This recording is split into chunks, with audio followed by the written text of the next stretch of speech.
faut aider ces nouveaux arrivants. Il faut leur expliquer le contexte dans lequel on va enseigner. Il faut leur dire, vous allez apporter quelque chose, mais il va falloir aussi se débarrasser de plein d'habitudes, de choses que vous avez mises en place dans votre pays qui ne correspondent pas ici, au pays, aux attentes du système. Mieux connaître l'histoire, parce que l'histoire a quand même un impact. Déjà, il y a 2 systèmes, anglophone, francophone, mieux connaître ça. Puis se préparer, avoir une liste de choses. Voilà, quand je vais enseigner au Nouveau-Brunswick, il y a ça que je pourrais faire. Surtout ça, je le ferai pas. Des choses très simples. En principe, il devait y avoir un cours préparatoire obligatoire pour mettre l'accent sur la double mission de l'éducation ici, la construction identitaire et aussi le contenu. Dans les démarches administratives aussi, s'il y avait eu la facilité d'accompagnement au niveau d'obtention des certificats, ça nous aurait beaucoup facilité la tâche et ça motiverait beaucoup de personnes à arriver dans l'enseignement.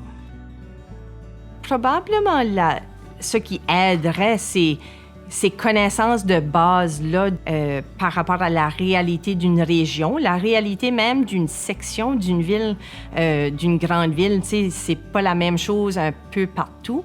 Alors que la personne arrive connaissant davantage la clientèle avec laquelle ils vont travailler, que ce soit les élèves, que ce soit leurs parents ou que ce soit avec le personnel scolaire, connaît davantage c'est quoi la mission, la vision de l'école où ils vont tomber, la mission, la vision du district et du gouvernement, le ministère de l'Éducation et de la petite enfance. Alors, le mieux équipé que cette personne-là peut arriver, connaissant dans quel milieu ils arrivent, le mieux que ça serait.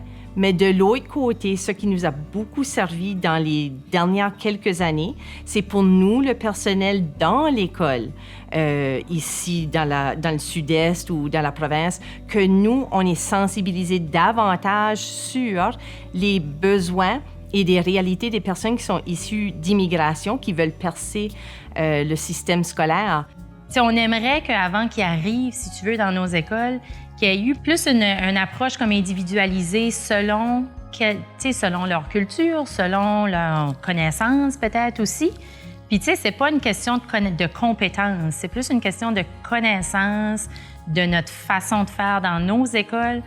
Fait, je crois que c'est plus la préparation avant d'arriver qui devrait être un peu plus minutieuse, si tu veux, un peu plus détaillée, pour que quand ils arrivent de notre côté, étant donné que on pense qu'on a tout expliqué, mais on a probablement passé à côté de certains détails importants que pour nous, c'est la logique et c'est la routine de tous les jours, que pour eux, c'était logique qu'ils ne savaient pas, dans le fond. T'sais. Parce qu'il faut dire la vérité, les premières semaines, tu viens d'un autre pays, tu as été formé dans un autre système. Les premières semaines sont difficiles pour les nouveaux enseignants, les enseignants immigrés. Donc, cet accueil-là, cette courtoisie, prendre quelques minutes pour savoir ce dont il a besoin, prendre du temps pour lui expliquer certaines choses. Oui, je sais, on est tous à la course du temps, on n'a pas le temps, on a nous-mêmes nos propres affaires. Mais prendre 30 minutes pour faire asseoir quelqu'un, lui dire « Oh, ici c'est comme ça, tu peux aller dans telle plateforme pour faire ceci, ceci. » Ouais, c'est ce que moi je fais quand je vois un nouvel enseignant immigré. Ça m'a aidé énormément au début de l'année, que j'ai vraiment une personne repère à qui est-ce que j'ai le droit de tanner et poser des questions. On doit toujours avoir quelqu'un de même, quelqu'un comme notre pilier dans l'école. Prendre le temps de plus discuter avec la personne. Trouver un mentor 1 à 1 pour aller dans la salle de classe. Faire plus de modelage, inviter la personne à aller voir dans une autre salle de classe, préparer les élèves à l'avance. C'est sûr, peut-être alléger l'horaire de la personne quelquefois, lui donner des demi-journées d'exploration pour aller voir dans les autres classes comment ça se passe, aller voir dans une autre école, jaser avec d'autres collègues. Il va falloir penser autrement.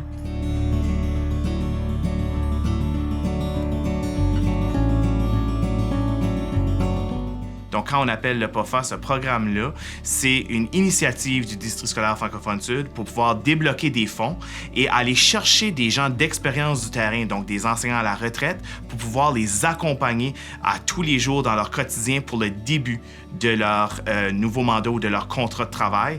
Et ça libère énormément de pression de la direction d'école. Cette pression-là était énorme, accueillir ou accompagner le tiers en pédagogie, alors qu'ils ont des besoins, si tu veux, en gestion de classe, la composition de la classe, l'inclusion scolaire, tout ça, dépendamment de quel pays ils arrivent, ils n'avaient pas ces notions-là. Donc, on doit prendre le temps avec eux autres d'expliquer comment ça se passe au Nouveau-Brunswick, comment on gère une classe inclusive au Nouveau-Brunswick. Et ça, on compte vraiment sur ce programme-là pour assurer notre succès. Ben moi, j'étais enseignant ici. J'ai fait partie de l'accueil des gens issus de l'immigration avant le POFA. Et c'était lourd sur les enseignants sur le terrain. Parce que veux ou veux pas, quand tu as plusieurs collègues autour de toi qui sont en période de survie, bien, ça te met toi aussi en période de survie parce que tu dois accompagner eux autres en plus d'accompagner tes élèves. Et ça, c'est une lourde tâche et même, je dirais, c'est une triple tâche par bout de le faire. Maintenant qu'on a le POFA, qu'on a des gens à la retraite qui rentrent dans l'école, bien, ça aide notre climat. Les gens sont vraiment plus heureux de venir au travail. Ça a diminué notre taux d'absentéisme chez le personnel. Ça a augmenté le sentiment d'appartenance des membres du personnel chez nous et on a aussi valorisé le travail des enseignants parce qu'on a respecté leur champ de professionnalisme respectif. Donc, ça ne relève pas de l'enseignant d'accompagner ta collègue. Il y a quelqu'un qui accompagne les gens et vous pouvez vous concentrer sur la pédagogie. Je me sens intégré à 200% parce qu'il y a la valorisation qui est là, il y a le respect qui est là, il y a l'accompagnement qui est là. Je me sens intégré à 200%.